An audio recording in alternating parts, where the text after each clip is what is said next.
18 जून 2026, Lohgarh fort Lonavala के पास एक couple trekking के लिए गया, सिर्फ एक वापस आया।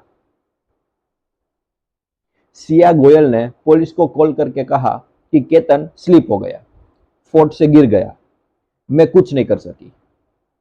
दुनिया ने सुना, दुनिया ने रोया और दुनिया ने मान लिया कि एक और ट्रैकिंग एक्सीडेंट, पर पुलिस ने माना नहीं। 2004 फोन कॉल्स, एक चोरी किया हुआ पासपोर्ट, 2 फेल्ड अटेम्प्ट्स उसी फोर्ट पे, 2 अलग दिन। ये एक्सीडेंट नहीं था, ये एक केयरफुली प्लान्ड मर्डर था। और मैं आपको आज इस वीडियो में क्राइम नहीं बताऊंगा, वो तो आपने ऑलरेडी न्यूज चैनल पर देख ही लिया है। बट आज मैं आपको एक ऐसी साइकोलॉजी बताऊंगा जो एक समझदार, एक नॉर्मल, एक पढ़ी लिखी अमीर घर की 20 साल की लड़की को एक कोल्ड ब्लडेड मर्डरर बना देती है। और ये सुनना कि ये साइकोलॉजी सिर्फ सिया में नहीं है, ये साइकोलॉजी किसी भी इंसान में हो सकती है, आप में, मुझ में। और अगर आप ये समझ गए तो आप अपनी जिंदगी में कभी भी किसी के हाथ के खिलौना नहीं बनेंगे और खुद भी कभी वो इंसान नहीं बनोगे। चलते हैं, क्या हुआ था वहां। फरवरी 2026, सिया गोयल और केतन अग्रवाल की एंगेजमेंट होती है। दोनों अमीर घर से है और उदयपुर में उनकी ग्रैंड वेडिंग प्लान हो रही होती है। बाहर से देखो तो एकदम परफेक्ट लव स्टोरी, बट अंदर कुछ और ही चल रहा था। सिया पहले से एक लड़के से प्यार करती थी, चेतन चौधरी, 22 साल का था। अब ये जो रिलेशनशिप थी उनकी, वो इस एंगेजमेंट के दौरान भी चल रही थी। तो एक लॉजिकल सवाल उठता है कि सिया ने सिर्फ ना क्यों नहीं कह दिया इस एंगेजमेंट के लिए। और बाद में जब केतन के पेरेंट्स को पूछा गया तो उनके पेरेंट्स ने भी यही कहा कि अगर सिया ने मना कर दिया होता इस एंगेजमेंट के लिए तो हम कोई जबरदस्ती नहीं करते, हम ये एंगेजमेंट वहीं पर रोक देते। अब यहां रुको एक सेकेंड, कोई जबरदस्ती नहीं थी तो फिर क्यों एक लड़की ने, जिसके पास आवाज थी, जिसके पास ऑप्शन था, जिसके पास रास्ता था, उसने एक मर्डर चूज क्यों किया? और इसका जवाब किसी कोर्ट में नहीं मिलता, इसका जवाब मिलता है ह्यूमन साइकोलॉजी के डार्क कॉर्नर में। और आज हम वहीं पर जाने वाले हैं। एक सीनियर साइकेट्रिस्ट ने टीवी पर कहा कि सिया एक 2 खाने की जिंदगी जी रही थी। 2 खाना मतलब 2 कंपार्टमेंट्स। पहला खाना वो दुनिया जो उसने बाहर दिखाई, मतलब खुशी, engagement, wedding shopping, Instagram posts. और दूसरा खाना वो चीज जो रियलिटी सिर्फ उसको पता थी, मतलब कि उसे केतन से साथ शादी नहीं करनी थी, उसे चेतन चाहिए था, केतन को रास्ते से हटाना है।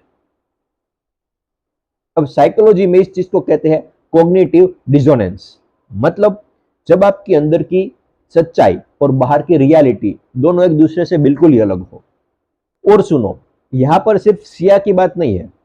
कितने लोग हैं जो आज एक नौकरी में है जिसको वो हेट करते हैं बट बाहर से स्माइल दिखाते हैं।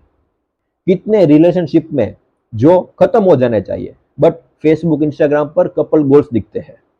कितने लोग अपने पेरेंट्स को कह रहे हैं कि हाँ हाँ सब ठीक है, बट अंदर से वो टूट रहे हैं। ये 2 खाना जिंदगी स्लोली इंसान को अंदर से पूरी तरीके से तोड़ देती है। और उसके बाद में एक ऐसा पॉइंट आता है जब वो इंसान कुछ भी नहीं कर सकता, सिर्फ इस अंदर बाहर की कश्मकश को खत्म करने के लिए। सिया के लिए वो एक्सट्रीम एक्ट एक मर्डर बन गया। तुम्हारे लिए वो एक्सट्रीम एक्ट कुछ और होगा, डिप्रेशन, एंजाइटी, एक दिन सब कुछ छोड़ देना। पर रूट कोज वही, एक झूठी जिंदगी जीना। जे Krishnamurthy said, the ability to observe without evaluating is the highest form of intelligence. But जब तुम अपना सच खुद से छुपाने लगते हो तब तुम अपने सबसे बड़े दुश्मन बन जाते हो। अब आते हैं असली विलन पे।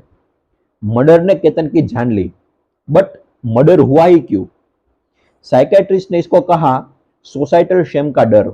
मतलब सिया को डर था कि अगर उसने ना कह दिया तो लोग क्या कहेंगे, लोग क्या उसके बारे में सोचेंगे, रिश्तेदार क्या कहेंगे, सोसाइटी क्या कहेगी। और यह डर इतना बड़ा हो गया कि इसके आगे एक इंसान की जिंदगी छोटी पड़ गई।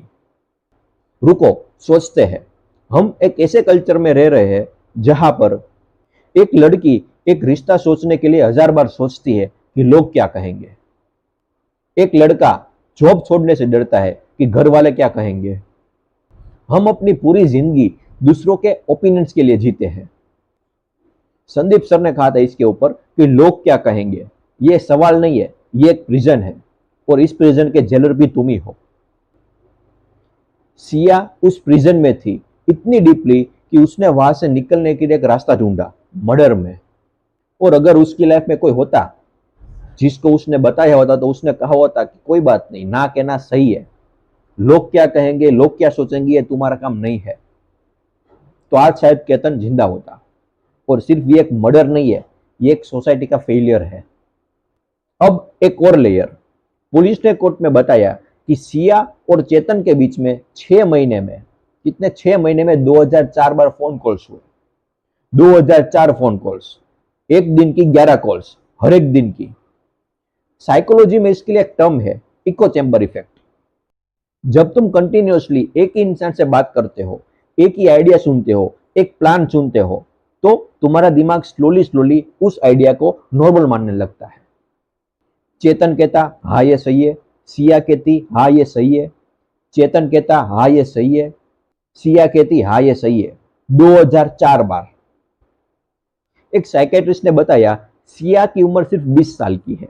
तब उस एज में प्री फ्रंटल लोब, जो हमारा ब्रेन का वो हिस्सा जो लॉन्ग टर्म कॉन्सिक्वेंसेस, रिस्क और सोशल जजमेंट को समझता है, वो डेवलप हो रहा होता है। मतलब वो brain literally baking in the oven था और उस पर चेतन की कांस्टेंट विस्पर चढ़ी हुई थी। ये कॉम्बिनेशन डेंजरस नहीं है, कैटास्ट्रोफिक है। चेतन ने सिया को यूज किया या फिर सिया ने चेतन को यूज किया, दोनों ने एक दूसरे की वर्स्ट इंस्टिंक्ट को फीड किया और दोनों ने एक दूसरे को रोका भी नहीं। इसलिए हमारी जिंदगी में एक इंसान ऐसा जरूर होना चाहिए जो हमेशा हमें सच बताए, जो हमेशा हमें आईना दिखाए, चाहे वो सच कितना भी कड़वा हो वो हमें बताए, ना कि वो हमारी हर बात पर एग्री करे। यार ये केस सुन के गुस्सा आता है, दुख भी होता है केतन के लिए, उसकी फैमिली के लिए, पर मैं चाहता हूं कि ये गुस्सा आपके अंदर एक सवाल उठाए। सवाल ये नहीं कि सिया गलत थी या सही, बट सवाल ये होना चाहिए कि क्या ये झूठी जिंदगी मैं भी जी रहा हूं। 3 चीजें हैं जो मैं चाहता हूं कि आप आज से ही अपनी जिंदगी में लाए। पहली बात कि अगर तुम्हारा अंदर का सच और बाहर की रियलिटी अलग है तो उसको एड्रेस करो, आज अभी। इस कश्मकश को अभी इसी वक्त खत्म करो, अदरवाइज ये ट्यूमर की तरफ बढ़ती ही रहेगी। दूसरी बात, लोग क्या सोचेंगे ये सोच करके कोई डिसीजन मत लो। लोग वैसे ही हफ्ते में सब कुछ भूल जाते हैं। तुम्हारी जिंदगी सिर्फ तुम्हारी है। केतन की जिंदगी इसीलिए गई क्योंकि कोई ना कहने से डरता था।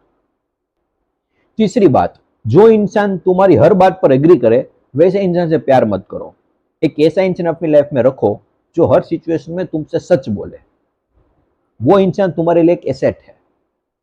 जे Krishnamurti said, freedom is not something that you achieve outside. It is what happens when you stop lying to yourself and to the world. And Osho ने भी सेम बात कही कि सच बोलने की हिम्मत रखो, चाहे फिर वो सच तुम्हारे खिलाफ ही क्यों ना हो। बिकॉज झूठ बोलने वाला इंसान धीरे धीरे अपनी रूह को मार देता है और कभी कभी दूसरों की भी। मैं इस वीडियो को खत्म करना चाहता हूँ केतन के लिए। 24 साल का, बिजनेस फैमिली, आगे पूरी जिंदगी पड़ी थी। वो सिर्फ एक फोर्ट पे गया था किसी के साथ जिस पर उसने ट्रस्ट किया था। उसकी गलती ये नहीं थी कि वो फोर्ट पर गया, उसकी गलती ये भी नहीं थी कि उसने ट्रस्ट किया, बल्कि उसकी कोई गलती ही नहीं थी। और शायद यही सबसे दर्दनाक बात है। अगर इस वीडियो में से एक चीज लेकर जाओ तो अपनी जिंदगी में कभी भी किसी भी इंसान को इतना डर मत महसूस करवाओ कि वो आपसे ना भी ना कह पाए। क्योंकि जब इंसान ना नहीं कह पाता तो वो कोई ना कोई एक्सट्रीम स्टेप उठा देता है। केतन की रूह को शांति मिले। ये वीडियो अगर आपने पूरी देखी तो प्लीज एक काम करो, उस इंसान को टैग करो जिसको आपको लगता है कि उसे ये सुनने की जरूरत है।